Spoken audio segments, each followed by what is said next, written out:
আকাশবাণী খবর পড়ছি দেবব্রত মণ্ডল। প্রথমে বিশেষ খবর।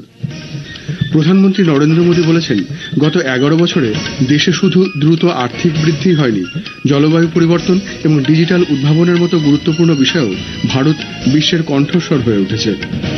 কেন্দ্রীয় স্বরাষ্ট্রমন্ত্রী অমিত শাহ বলেছেন, মোদী সরকারের 11 বছরের শাসনকালে দেশ অর্থনৈতিকভাবে শক্তিশালী এবং সাংস্কৃতিক ঐতিহ্য ও জাতীয় নিরাপত্তার ক্ষেত্রে নতুন যুগের সাক্ষী থেকেছে।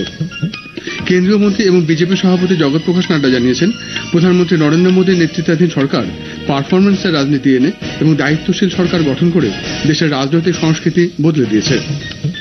ভারতীয় সেনাবাহিনী সীমান্ত রক্ষায় বীরদের অদম্য চেতনা, ত্যাগ এবং সাহসকে সম্মান জানিয়ে 26তম কার্গিল বিজয় দিবস স্মরণ অনুষ্ঠানের আয়োজন শুরু করেছে। হংকংয়ে আগামীকাল 2027 AFC Asian cup quarter final রাউন্ডের গুরুত্বপূর্ণ ম্যাচে ভারত হংকংয়ের মুখোমুখি হবে। আসছি বিস্তারিত খবরে।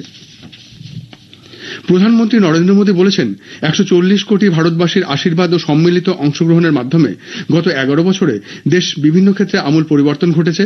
সোশ্যাল মিডিয়ায় এক পোস্টে শ্রী মোদী লিখেছেন, সবকা সাথ সবকা বিকাশ, সবকা বিশ্বাস, সবকা প্রয়াসের নীতিকে পাথেয় করে এনডিএ সরকার দ্রুতগতি এবং সংবেদনশীলতার সঙ্গে যুগান্তকারী পরিবর্তন এনেছে। প্রধানমন্ত্রী আরো লিখেছেন যে, আর্থিক বৃদ্ধি থেকে সামাজিক উন্নয়ন, সর্বক্ষেত্রেই মূল কেন্দ্রবিন্দু থেকেছে জনগণ এবং অন্তর্ভুক্তিমূলক উদ্যোগ। শুধুমাত্র দ্রুত বৃদ্ধির অর্থনীতি নয়, জলবায়ু পরিবর্তন, ডিজিটাল উদ্ভাবনের মতো গুরুত্বপূর্ণ বিষয়েও ভারত বিশ্বের কণ্ঠস্বর হয়ে উঠেছে। কেন্দ্রীয় স্বরাষ্ট্রমন্ত্রী অমিত শাহ বলেছেন, মোদী সরকারের 11 বছরের শাসনকালে দেশ অর্থনৈতিকভাবে শক্তিশালী এবং সাংস্কৃতিক ঐতিহ্য ও জাতীয় নিরাপত্তার ক্ষেত্রে নতুন যুগের সাক্ষী থেকেছে। সোশ্যাল মিডিয়ায় এক পোস্টে তিনি জানিয়েছেন, ঐতিহাসিক এই 11 বছর জনসেবার প্রতি সংকল্প ও নিষ্ঠার স্বর্ণযুগে পরিণত হয়েছে। স্বরাষ্ট্রমন্ত্রী উল্লেখ করেছেন, কৃষক, মহিলা, পিছিয়ে পড়া শ্রেণীর মানুষ, দলিত, অনগ্রসর শ্রেণীর মানুষদের প্রধানমন্ত্রী সুশাসনের কেন্দ্রবিন্দুতে এনেছেন। তুষ্টিকরণের পরিবর্তে সবকা সাথ, সবকা বিকাশ, সবকা বিশ্বাস এবং সবকা প্রয়াসকে ভিত্তি করে কর্মসংস্কৃতি তৈরি করা হয়েছে। দেশের নিরাপত্তার বিষয়ে জোর দিয়ে শ্রী শাহ লিখেছেন, মাওবাদীদের দমন করা হয়েছে এবং জম্মু ও কাশ্মীর ও উত্তর পূর্বে শান্তি প্রতিষ্ঠা হয়েছে। ভারত এখন জঙ্গিদের ঘাঁটিতে গিয়ে জঙ্গি হামলার জবাব দিচ্ছে। মোদী সরকারের আমলে ভারতের এই ভাবমূর্তি প্রতিফলিত হচ্ছে। তৃতীয় মোদী সরকারের আমলে নতুন ভারত দ্রুততার সঙ্গে উন্নয়ন এবং স্বনির্ভরতার পথে এগোচ্ছে বলেও তিনি জানিয়েছেন। কেন্দ্রীয় মন্ত্রী এবং বিজেপি সভাপতি জগৎ প্রকাশ নাড্ডা বলেছেন, প্রধানমন্ত্রী নরেন্দ্র মোদীর নেতৃত্বাধীন সরকার পারফরমেন্সের রাজনীতি এনে এবং দায়িত্বশীল সরকার গঠন করে দেশের রাজনৈতিক সংস্কৃতি বদলে দিয়েছে। মোদী সরকারের 11 বছর পূর্ণ হওয়া উপলক্ষে নতুন দিল্লিতে এক সাংবাদিক সম্মেলনে শ্রী নাড্ডা বলেন, এই সরকার দেশের রাজনৈতিক দৃশ্যপট বদলে দিয়ে একটি নতুন ধরনের পরিস্থিতি তৈরি করেছে। অতীতে রাজনীতি অবশ্যই তুষ্টিকরণের দ্বারা পরিচালিত হতো। শ্রী নাড্ডা কেন্দ্রের এনডিএ সরকারকে একটি কার্যকর সরকার হিসেবে অভিহিত করেছেন, যা সাহসী সিদ্ধান্ত নেয়। তিনি বলেন, এটি একটি জননেতৃত্বাধীন সরকার এবং এই সরকার স্বচ্ছতার একটি নতুন মানদণ্ড তৈরি করেছে। গত 11 বছরে মোদী সরকার বিকশিত ভারতের ভিত্তি স্থাপন করেছে। प्रधानमंत्री मोदी जी के नेतृत्व में हम 11 साल पूरे कर रहे हैं, जो विकसित भारत और विकसित भारत में अमृत काल और अमृत काल के लिए जो सेवा, सुशासन और गरीब कल्याण, इस पे जो समर्पित 11 साल प्रधानमंत्री मोदी जी के नेतृत्व में कार्य हुआ है, it should be written in golden words. প্রধানমন্ত্রী নরেন্দ্র মোদী গত 11 বছরে ভারতের উন্নয়ন যাত্রা নিয়ে নমো অ্যাপে সমীক্ষায় অংশ নিতে সকলের প্রতি আহ্বান জানিয়েছেন। সোশ্যাল মিডিয়ায় এক পোস্টে শ্রী মোদী পোর্টালের একটি লিঙ্ক শেয়ার করেছেন। ওই লিঙ্কের মাধ্যমেই জনমন সমীক্ষায় অংশ নেওয়া যাবে। কৃষিক্ষেত্রে বৃদ্ধি না হলে ভারতের পক্ষে উন্নত দেশ হয়ে ওঠা সম্ভব নয়। কেন্দ্রীয় কৃষিমন্ত্রী শিবরাজ সিং চৌহান আজ তেলেঙ্গানার রাঙ্গারেড্ডিতে বিকশিত কৃষি সংকল্প অভিযান অনুষ্ঠানে অংশ নিয়ে এই মন্তব্য করেন। কৃষকদের সমাবেশে ভাষণ দিতে গিয়ে এদিন তিনি ভবিষ্যৎ প্রজন্মের জন্য খাদ্য সুরক্ষা, কৃষকদের আয় বৃদ্ধি ও ভূমি রক্ষার উপর গুরুত্ব দেন। পশ্চিমবঙ্গের মালদার রতুয়া 2 নম্বর ব্লকের লস্কর প্রোগ্রামে আজ বিকশিত কৃষি সংকল্প অভিযানের অঙ্গ হিসেবে পাট, ধান, বিভিন্ন ফসল, সবজি, মৎস্য চাষ এবং প্রাণী পালন নিয়ে সচেতনতা শিবিরের আয়োজন হয়। মালদা কৃষি বিজ্ঞান কেন্দ্রের ব্যবস্থাপনায় এই শিবিরে কৃষকদের উপস্থিতি ছিল চোখে পড়ার মতো। কৃষি বিজ্ঞান কেন্দ্রের বিশেষজ্ঞ ডক্টর অদ্বৈত মণ্ডল জানিয়েছেন, কেন্দ্রের কৃষি ও কৃষক কল্যাণ মন্ত্রক এবং ভারতীয় কৃষি অনুসন্ধান পরিষদের যৌথ উদ্যোগে গোটা দেশের সঙ্গে মালদাতেও 29শে মে থেকে এই অভিযান চলছে।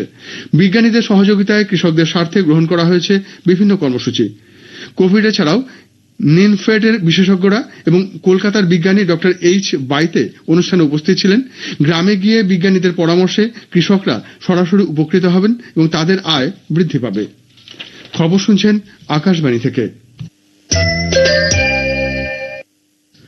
আমাদের সংবাদ শোনা যাবে ইউটিউব চ্যানেল আকাশবাণী সংবাদ বাংলা, ফেসবুক ও ইনস্টাগ্রাম আকাশবাণী সংবাদ কলকাতা এবং এক্স হ্যান্ডেল এআই নিউজ কলকাতাতে।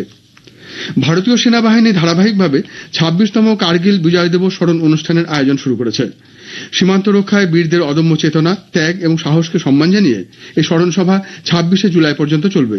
এবছর এই স্মরণ সভায় স্থানীয় সম্প্রদায়কেও যুক্ত করা হবে এবং বীরদের স্মৃতিকে সম্মান জানাতে গুরুত্বপূর্ণ অপারেশন এবং যুদ্ধের ঘটনাগুলিও তুলে ধরা হবে।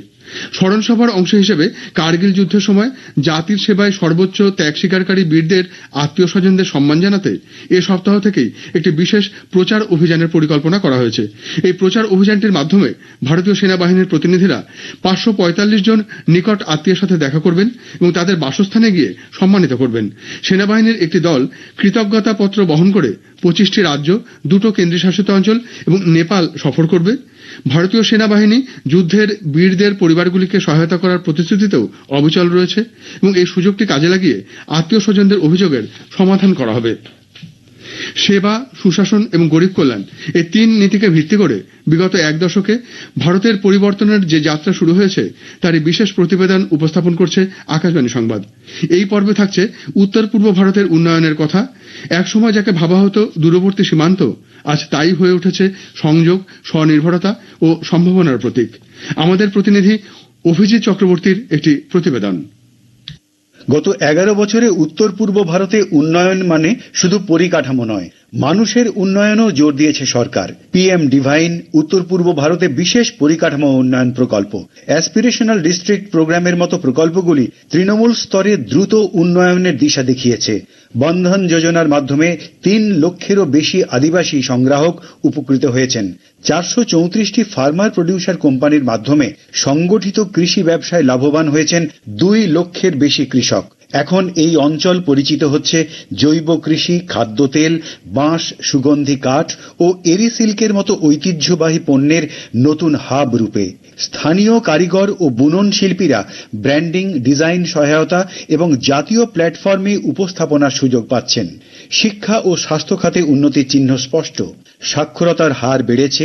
উল্লাস মিশনের অধীনে মিজোরাম ঘোষণা হয়েছে পূর্ণ স্বাক্ষর রাজ্যে, আর আসামে তৈরি হচ্ছে দক্ষিণ এশিয়ার বৃহত্তম ক্যান্সার কেয়ার নেটওয়ার্ক, যার অধীনে থাকবে 15টি হাসপাতাল।